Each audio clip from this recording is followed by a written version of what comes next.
The Alamo and the Texas Republic. The Alamo and the Republic of Texas, or the Texas Republic, what is their relationship? Did you know the Republic was and still is a nation? This presentation is being presented in order to give you the facts. Forget the revisionist historians and what they've said and what they've told you through the media and the government school systems.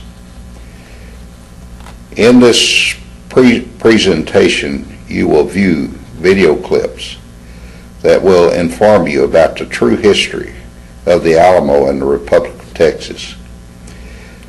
You can come to your own decisions and your own conclusions. Now, let's get started. The Alamo was the birthplace of the Texas Republic. The Alamo is known all over the world. When I was in the Army and over in Japan, all meetings, they'd always ask, who is from Texas? And the loudest cheers and the loudest proclamation always came about the Republic, and the Japanese all knew, and they always told us, yes, they knew where Texas was, they knew what it was, because in their history books it appears to them as a republic, still a nation. And someone from Ohio would say, we're from Ohio, and they'd say, where is Ohio? But immediately when you said you were from Texas, they knew exactly where Texas was, and they knew all about it. A number of the movies that have been made about the historic battle of the Alamo worldwide, most everyone has heard of the Alamo of Texas. In the first video, listen to Davy Crockett, played by John Wayne. In the movie, Crockett, who led the Tennessee Volunteers, defined what the word republic means to him. He is talking to Colonel Travis of the Texas militia. Speak right up and call me Crockett. Don't bother to use my title. Old drunken General Flatford gave it to me in the Choctaw Indian War. I'll call you Travis.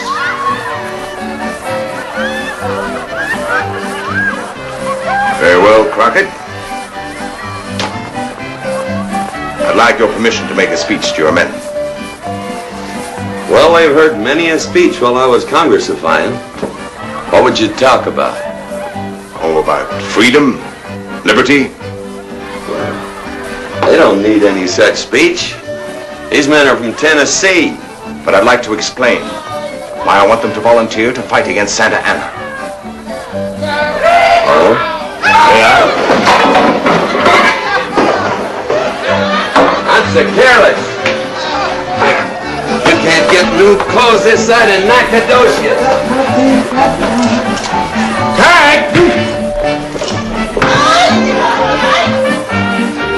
Tennesseans ain't exactly against fighting, but they ain't much for listening to speeches. What would you tell them? Of the many and unendurable hardships the people have been subjected to, under the tyrannical government of this military dictator Santa Anna, we have no rights in the courts, no market for our produce. He has forbidden trade with the North. Were you going to tell my Tennesseans that a good many men, sound men all, had a plot to ease the suffering of the people in these parts? Or were you going to tell them that Steve Austin, Houston, and others, and you too, Travis, had planned to declare for a republic? To declare this the Republic of Texas? Were you going to tell them that, Travis? I hadn't thought this was generally known. It isn't yet. Not till Austin separates the sheep from the goats. Not till he decides who's on the right side. Republic. I like the sound of the word.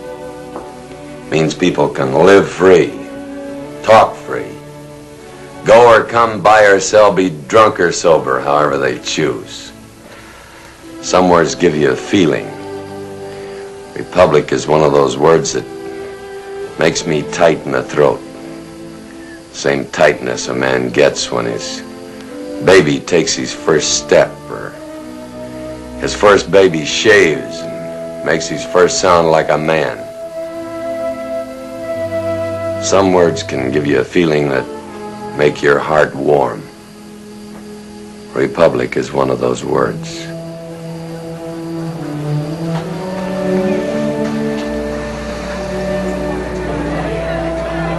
Crockett? I have, I believe, learned two things about you. Worthwhile, I hope. You're not the illiterate country bumpkin you would have people believe. You speak in excellent and concise English when you wish. The bad grammar is a pose. Well, a fella has to do a lot of things to get elected to Congress. I've kissed many a baby, too. The other is that you came to Texas to fight with us. Don't tell my Tennesseans that. They think we came south to hunt and get drunk.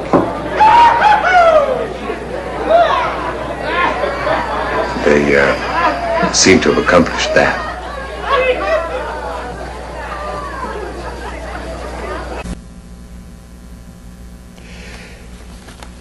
In March of 1836, there were 185 volunteers inside a crumbling old mission, valiantly standing their ground against nearly 5,000 troops from Mexico. These were regular army troops and their cannons. The Republic had no cannons as nearly the size and nearly as many as the troops from Mexico had. These 185 brave men were willing to sacrifice their very lives as they could be free, so they could be free of Mexican tyranny and create a new nation based on freedom. The tyranny was coming from Santa Ana.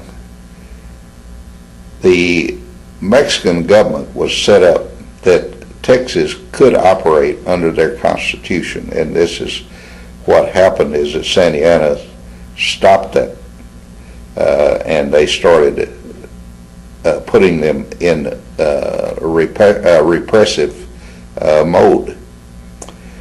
And this is the reason that the battle started. Most of them were believers and were stating what they believed and making a statement for the freedom of the Republic. Afterlife, no hereafter? Tales for children. Bunkum and bosh. I say this. I believe. I can never find a way to argue down you that don't believe. But I believe in the Lord God Almighty, all-knowing and all-forgiving. And I believe that good shall be triumphant in the end, and that evil shall be vanquished. I believe in a hereafter. Me too. I figure a man's got to believe in those things. Does he want to believe in the good things about man? About his very own self? The real good things, like courage and honesty and love. Jethro? Yes, sir?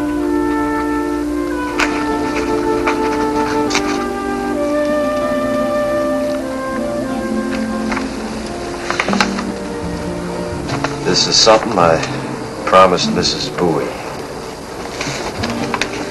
Know what it is? No, sir.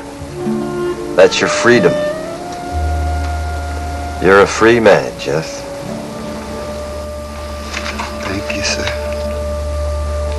You better get your belongings together and get on over the wall tonight. It's going to be more than a little rough around here.